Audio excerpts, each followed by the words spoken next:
Alright guys, welcome back everyone.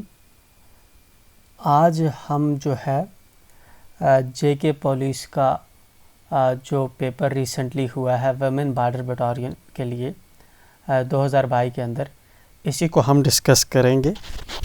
ये जो paper है ये इम्पॉर्टेंट रहेगा। जो भी बच्चे सोल्जर्स के लिए अप्लाई करते हैं उन सब के लिए ये बेनिफिशियल रहेगा, चाहे आप पुलिस के लिए करते हैं या आप अग्निवीर की जॉब के लिए कर रहे हैं या फिर और एसएससी के या बीएसएफ वगैरह या एसपीओज वगैरह की भर्ती के लिए अप्लाई कर रहे हैं, तो ये जो है ये आपके लिए बेनिफिशियल रहेगा। कंसीडरिंग दिस, हम जो ये पेपर है वुमेन्स वाला, हम इसको शुरू करते हैं। एंड जो पहला है, इन्होंने जहाँ पे आंसर दिया है, चूँकि ये स्क्रीनशॉट तो क्लियर नहीं है, बट आई विल ट्राई कि इसको मैं अच्छे से पढूं एंड आपको पता चले जहाँ पे क्या लिखा है। तो यहाँ पे आप जो फर्स्ट है, that is depletion of ozone layer causes, option दिए हैं नीचे, earthquakes, increased UV radiations, rains and floods. 4 option दिए हैं। Depletion of ozone layer causes, ozone layer की डिप्लीशन से क्या होता है। बिफोर डूइंग दिस हमें थोड़ा सा कंसेप्ट समझना पड़ेगा ओजोन लेयर के रिगार्डिंग।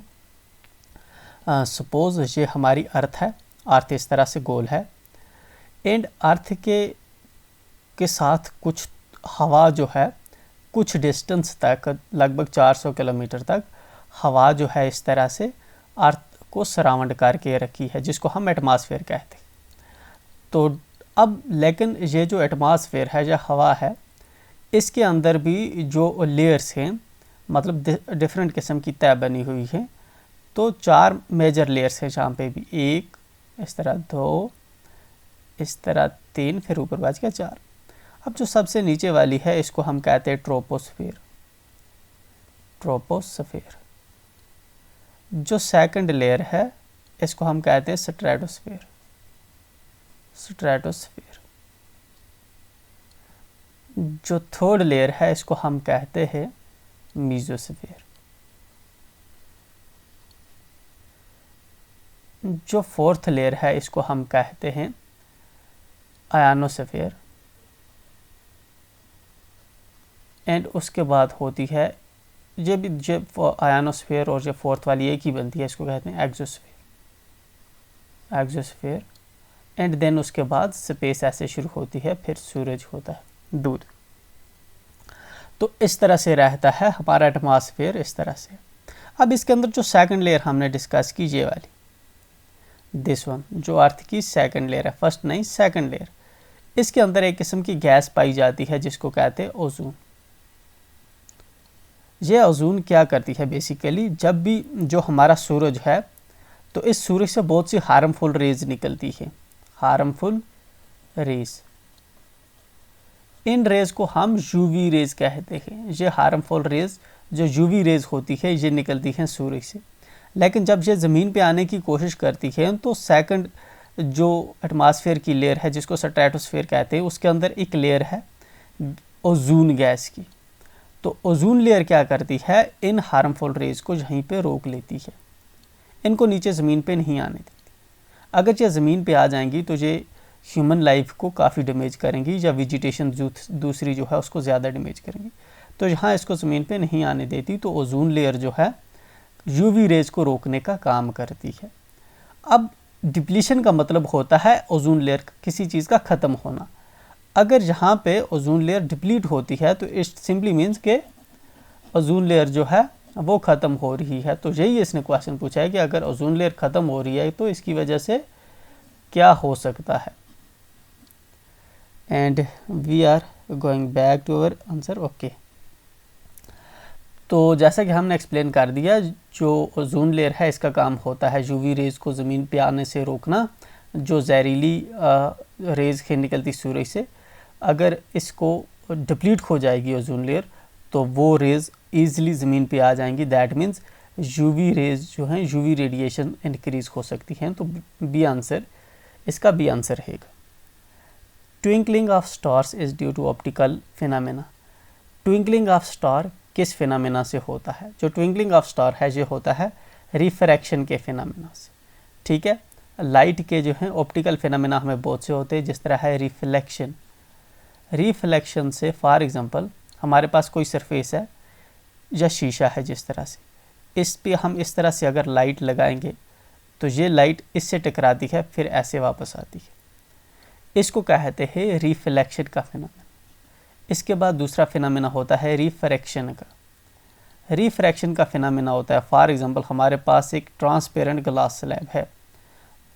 ट्रांसपेरेंट का मतलब होता है जिसके आर पार देखा जा सके। फॉर एग्जांपल एक मोटा सा ग्लास है हमारे पास, तो इसमें क्या होता है, जब हवा से इस तरह लाइट आती है तो लाइट तेज़ स्पीड में आती है, लेकिन ये अंदर इसकी डेंसिटी थोड़ा ज़्यादा है ग्लास की, तो इसकी डेंसिटी को देखकर लाइट को ऐसे जाना चाहिए सीधा, लेकिन लाइट क्या करेगी, थोड़ा सा यहाँ पे टेढ़ी हो जाती है, इस तरह से बेंड हो जाती है, ठीक है ना, और फिर इस तरह से जाकर बाहर जब निकलती है तो सीधी हो जाती है। दैट मीन्स जब रेयर मीडियम से डेंसर मीडियम में लाइट जाती है तो लाइट बेंड होती है।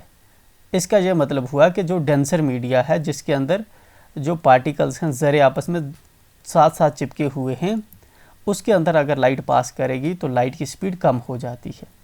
तो इस फिनोमेना को हम कहते हैं रिफ्रैक्शन, जब लाइट बेंड हो जाती है। एटमॉस्फेयर भी इसी तरह एक्ट करता है। ऊपर सितारे होते हैं, नीचे डिफरेंट डेंसिटी की लेयर्स होती है। जब इसमें से लाइट आती है नीचे ज़मीन पे तो इनकी चेंजेस की वजह से आदमी को स्टार ट्विंकल्स करते नज़र आते हैं। नेक्स्ट यहाँ पे लिखा हुआ है डाइवर्जेंस। डाइवर्जेंस का फिनोमेना होता है सपोज हमारे पास इस तरह से कनकेव लेंस है, इस पे अगर लाइट पड़ेगी तो यहाँ पे लाइट जब निकलती है दूर दूर बिखर जाती है इस तरह से। जो नेक्स्ट फिनोमेना है वो है इंटरफेरेंस का। इंटरफेरेंस का फिनोमेना होता है, लाइट जो है एक्चुअल में वेव्स फॉर्म में होती है। जब एक से ज़्यादा जो लाइट की वेव्स हैं वो आपस पे इस तरह से अटैच होती है, सुपर इम्पोज करती हैं, इस फिनोमेना को जो ओरिजिन देती हैं इसको कहते हैं इंटरफेरेंस का phenomena. Let's move to next one. अगला क्वेश्चन है ओके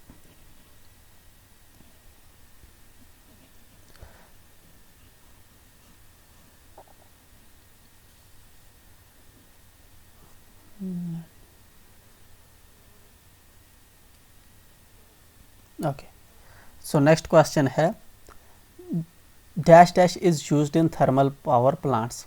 थर्मल पावर प्लांट्स के अंदर किस चीज़ को यूज़ किया जाता है? तो इट्स वेरी सिंपल। जो थर्मल पावर प्लांट्स हैं, थर्मल पावर प्लांट्स उन प्लांट्स को कहते हैं जिनके अंदर फॉसल फ्यूल्स को बर्न किया जाता है, ठीक है। मोर स्पेसिफिकली जिसके अंदर कोल को बर्न किया जाता है उसको हम थर्मल पावर प्लांट्स कहते हैं। तो फॉसल फ्यूल्स जो हैं जिनके अंदर बर्न किया जाएगा उनको हम कहेंगे ओके। तो थर्मल पावर प्लांट्स के अंदर जो हैं फॉसल फ्यूल्स बर्न किए जाते हैं, ठीक है। यूरेनियम जो है ये न्यूक्लियर पावर प्लांट के अंदर बर्न होता है, ठीक। थोरियम जो है, थोरियम भी न्यूक्लियर पावर प्लांट के अंदर बर्न किया जाता है, ठीक। एयर तो जनरली जो है इससे कोई फ्यूल जो है बनता नहीं, ठीक है। तो क्वेश्चन नंबर 4 है अब हमारा, the gravitational pull dash dash causes the rise of sea water during high tide. इनमें से किसका ग्रेविटेशनल पुल जो है वो सी वाटर को राइज करता है? सपोज कीजिए इस तरह से सन है, इस तरह से ज़मीन है और इस तरह से मून है, ठीक है ना। तो नॉर्मली क्या होता है कि जब ये तीनों एक लाइन में आते हैं तो पानी जो होता है समुद्र का वो ज़मीन के साथ इस तरह से उछलता है, राइट। थोड़ा बाहर जाता है तो टाइड्स क्रिएट करता है। अब ये डिपेंड करता है मून की पोजीशन पे। जब मून इस पोजीशन पे होगा तो हाई टाइड्स बनती हैं, या मून जब इन अर्थ और सन के बीच में आएगा तब भी हाई टाइड्स बनती है। जब मून जहाँ पे होगा तो तब लो टाइड्स बनती हैं, जब मून की पोजीशन जहाँ पे होगी तो तब लो टाइड्स बनती है। तो जहाँ पे हाई टाइड कौन क्रिएट करता है, तो इसका ठीक ऑप्शन रहेगा ए, ग्रेविटेशनल पुल जो है मून का रहता है, जिसकी वजह से जहाँ पे जो हाई टाइड्स हैं बनती हैं। सन तो ऑलरेडी अपनी जगह पे रहता है, अर्थ रहता है, अर्थ भी अपनी जगह पे रहती है लगभग, तो मून इनके अराउंड जो है पोजीशन चेंज करता रहता है। मून की पोजीशन से जो है ग्रेविटेशनल पुल जनरेट होता है, जिसकी वजह से हाई टाइड्स बनती है। Fifth question, what are the problems caused by forest fires? Forest fires की वजह से क्या प्रॉब्लम्स होती है? फॉरेस्ट फायर्स की वजह से ग्लोबल वार्मिंग होती है, यस ग्लोबल वार्मिंग होती है। Depletion of ozone layer deplete होती है, यस होती है। Degradation of catchment area degrade होता है, यस ऑल द अबव, सब होते हैं। Let's explain then a little bit. Global warming होता है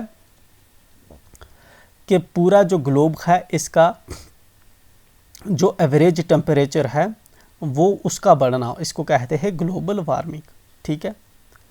इसके पीछे ग्रीन हाउस इफेक्ट का फिनोमेना रहता है, ग्रीन हाउस गैसेस रहती है, जो इम्पॉर्टेंट है। अगली बार जब आपका एग्ज़ाम होगा तो मोस्ट प्रोबेबली इस कॉन्सेप्ट के बारे में पता होना चाहिए। So let me explain it here. Generally क्या होता है कि आप एज्यूम करें जब विंटर का टाइम होता है तो उस वक्त क्या किया जाता है कि विंटर के टाइम में फॉर एग्ज़ाम्पल एक वेजिटेबल्स की कोई आदमी अपनी जो हार्टिकल्चर की थोड़ी सी लैंड पे लगाता है बाड़ी के अंदर कुछ भी, तो उसके ऊपर पॉलीथीन इस तरह से लगा देता है।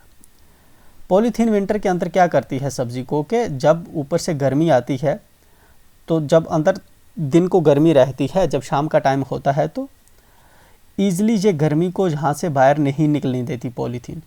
तो पॉलीथीन जहाँ पे गर्मी को अंदर अपने अंदर रखती है, जिसकी वजह से सब्ज़ी जो है सब्ज़ी फ्रोज़ नहीं होती, ठंडी ज़्यादा नहीं होती, ठीक है। तो ये पर्पज़ रहता है इस पॉलीथीन का, इसको हम कहते हैं ग्रीन हाउस। हमारी जो अर्थ है सिमिलरली इसी तरह से ग्रीन हाउस का काम करती है।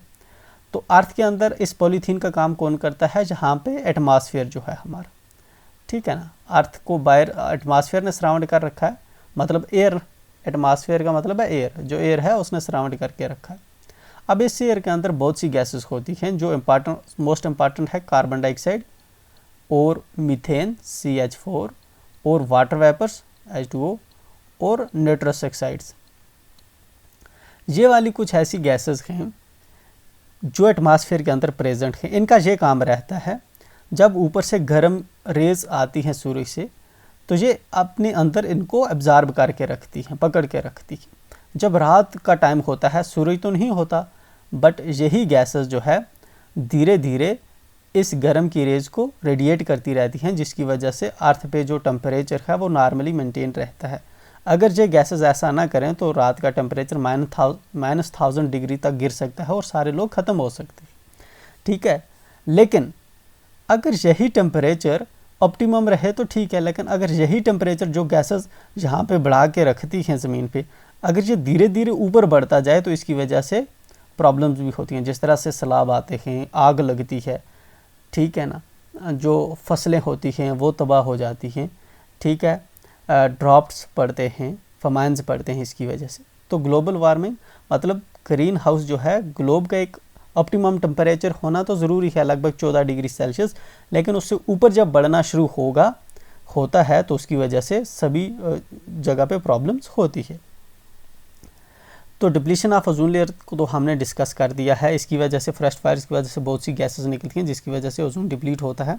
इसी फॉरेस्ट फायर्स की वजह से ये जो कार्बन डाइऑक्साइड है, मेजर ग्रीन हाउस गैस, ये ऑब्जेक्टिव आपको नेक्स्ट टाइम पूछा जा सकता है कि मेजर ग्रीन हाउस गैस कौन सी है? Carbon dioxide. इसकी वजह से ये फॉरेस्ट फायर से निकलती है, तो ग्लोबल वार्मिंग इसकी वजह से होती है। Degradation of catchment area, catchment area कहते हैं फॉर एग्जांपल ये आपका रिवर है, जिस एरिया से जो पानी है इस रिवर को आता है इसको कहा जाता है कैचमेंट एरिया। अब इसके अंदर बहुत से दरख्त लगे होते हैं, अगर ये दरख्त गिर जाएं तो जाहिर सी बात है यहाँ की जो मिट्टी है ये फिसलना, कोई इधर जाएगी कोई उधर जाएगी, तो जो कैचमेंट एरिया जो रिवर का होता है वो डिग्रेड होगा। तो फॉरेस्ट फायर्स की वजह से जंगल ख़त्म होंगे, जंगल्स की वजह से जो मिट्टी है फिसलना शुरू हो जाएगी एंड ओवरऑल डिग्रेड होगा कैचमेंट एरिया। तो ये भी ठीक है, तो ये सभी ठीक हैं। Let's move ahead. तो जहाँ पे हम देखते हैं, जहाँ पे क्वेश्चन नंबर हमारा है 6, carbon dioxide causes. Carbon dioxide की वजह से क्या होता है, white house effect, green house effect, black house effect, red house effect. अभी हमने पढ़ा, ये कंसेप्ट बहुत पॉपुलर है, अगली बार भी इससे पे क्वेश्चन आ सकता है, ठीक है। ग्रीन हाउस इफेक्ट इससे होता है। ये जितने भी हैं फिलहाल जितने भी क्वेश्चन मैंने डिस्कस किए सभी 10th की साइंस से हैं। अगर आपने अच्छे से पढ़ी है तो you are well to go with them, ठीक है। ग्रीन हाउस इफेक्ट जनरली होता है वाइट, रेड, ब्लैक, ऐसे हाउस तो होते नहीं एनवायरनमेंट के अंदर, तो ग्रीन हाउस इफेक्ट है तो सिंपली, ठीक है। ग्रीन हाउस गैसेस जो मैंने आपको बताई, एक तो है CO2 सबसे मेजर गैस, और है मीथेन CH4, और है वाटर वेपर्स, और है नाइट्रस ऑक्साइड्स, ठीक है। 7th question, the crystalline lens of people at old age becomes milky and cloudy, this condition is known as.